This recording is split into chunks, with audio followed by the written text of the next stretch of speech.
Hi friends, இன்றைக்கி நம்ம எல்லாருக்கும் ரொம்ப பிடிச்ச பிரியாணி ரெசிபியோடு வந்திருக்கேன். வாங்க எப்படி பண்ணுறதுன்னு பார்க்கலாம்.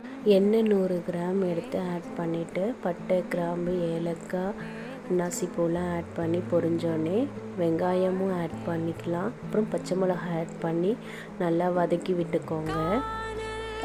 வதக்குனதுக்கப்புறமா பார்த்திங்கன்னா நல்லா கோல்டன் ப்ரௌன் வரணும். அடி பிடிச்சிடாமல் வதக்கிக்கோங்க. நெக்ஸ்ட்டு புதினா, கொத்தமல்லி இது ரெண்டுத்தையும் ஆட் பண்ணிக்கலாம். அதையும் நல்லா வதக்கி விட்டுடுங்க. எதுவுமே அடி பிடிக்காத அளவுக்கு அது வதக்கி விட்டுக்கோங்க.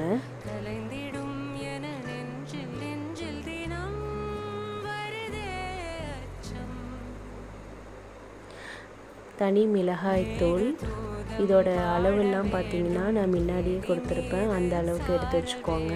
நல்லா மிக்ஸ் பண்ணி விட்டுடுங்க. இப்போ இஞ்சி பூண்டு பேஸ்ட் பச்சை வாசனை போகிற அளவுக்கு வதக்கி விட்டுக்கலாம். இஞ்சி பூண்டு பேஸ்ட் போடும் போது கீழே அடி பிடிக்கும். அதுக்கு தகுந்த மாதிரி வதக்கி விட்டுக்கோங்க. நான் இப்போ ரைஸ் சைட் பை நான் வேக வச்சு எடுத்துக்க போகிறேன். அதுக்கு அளவும் நான் முன்னாடியே உங்களுக்கு கொடுத்துருக்கேன். அது அளவுக்கே நீங்கள் ரைஸ் வேக வச்சு எடுத்துக்கலாம் தனியாக.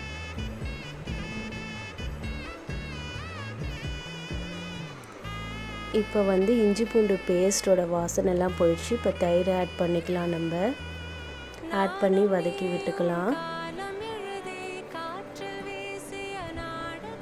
எண்ணெய் மேலே திரிஞ்சு வரும். நம்ம தக்காளி பேஸ்ட்டாக அரைச்சி வச்சுருக்கேன். அதையும் சேர்த்து நல்லா வதக்கி விட்டுக்கலாம். நல்லா கொதிக்கிட்டோம். இப்போ கல் உப்பு சேர்த்து வதக்கிக்கோங்க. நான் சைட் பை நான் ரைஸ் வேக வச்சிருந்தேன்ல, அது நம்ம உடைச்சா 2ஆக உடையணும். அது கரெக்டாகிடுச்சு. இப்போ வடிகட்டி எடுத்து வச்சுக்கலாம். இங்கே பாருங்கள், இப்போ அந்த தக்காளிலாம் நல்லா வெந்து மேலே எண்ணெய் மாதிரி வந்துருச்சு. இப்போ சிக்கனும் ஆட் பண்ணி நல்லா மிக்ஸ் பண்ணி விட்டுடலாம். மிக்ஸ் பண்ணும் போது கீழே அடி பிடிக்காமல் பார்த்துக்கோங்க. மூடி போட்டு மூடிட்டு சிக்கன் வேக வச்சுக்கலாம். நம்ம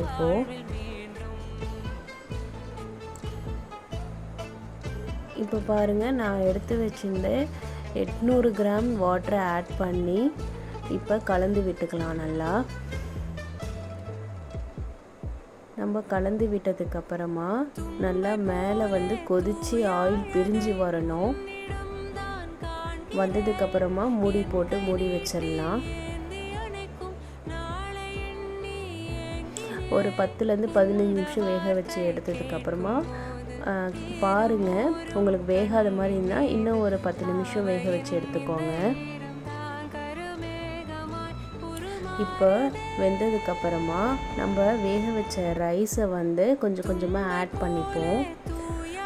ஆட் பண்ணிவிட்டு அதை ரொம்ப போட்டு கிளறாமல் அழகாக அடியிலேருந்து எடுத்து விடுங்க. அப்போ தான் ரைஸ் உங்களுக்கு உடையாமல் வரும். ஆல்ரெடி வேக வச்ச தண்ணி இருக்கு இல்லையா, ரைஸு, அதை நம்ம கொஞ்சம் கொஞ்சமாக ஆட் பண்ணிக்கலாம் மசாலாக்காக. இப்போ மூடி போட்டு வேக வச்சு எடுத்துடலாம். இப்போ பாதி வெந்துருச்சுங்க. நான் மீதியை தம் தான் போட போகிறேன். ஸோ நான் முன்னாடியே வேக வச்ச தண்ணி இருக்கு இல்லையா, அதை ஒரு பாத்திரத்தில் ஆட் பண்ணி வச்சுருக்கேன். அதை மேலே வச்சு தம் போட்டுட்டேன். சிம்மில் வச்சுருங்க டோட்டலாகவே. இப்போ 10 நிமிஷம் கழித்து ஓப்பன் பண்ணி பாருங்கள். சூப்பராக சிக்கன் பிரியாணி ரெடி ஆகிடுச்சிங்க. ரொம்ப போட்டு கிளறாதீங்க. அதை அடியிலேருந்து எடுத்து பார்த்திங்கன்னா நல்லா தண்ணியெல்லாம் அப்சர்வ் ஆகிருக்கும். சிக்கனும் சூப்பராக வெந்திருக்குங்க. நீங்களும் இதே அளவுக்கு ட்ரை பண்ணி பாருங்கள். ரொம்ப எம்மியாக இருக்கும். உங்களுக்கு காரம் கம்மியாக வேணும்னா தனி மிளகாய் தூளை நீங்கள் கம்மி பண்ணிக்கலாம். இப்போ பாருங்கள், சிக்கன் எவ்வளோ சூப்பராக வந்திருக்குன்னு பார்த்தீங்களா? உங்களுக்கும் இந்த வீடியோ ரொம்ப பிடிச்சிருக்கும்னு நினைக்கிறேன்.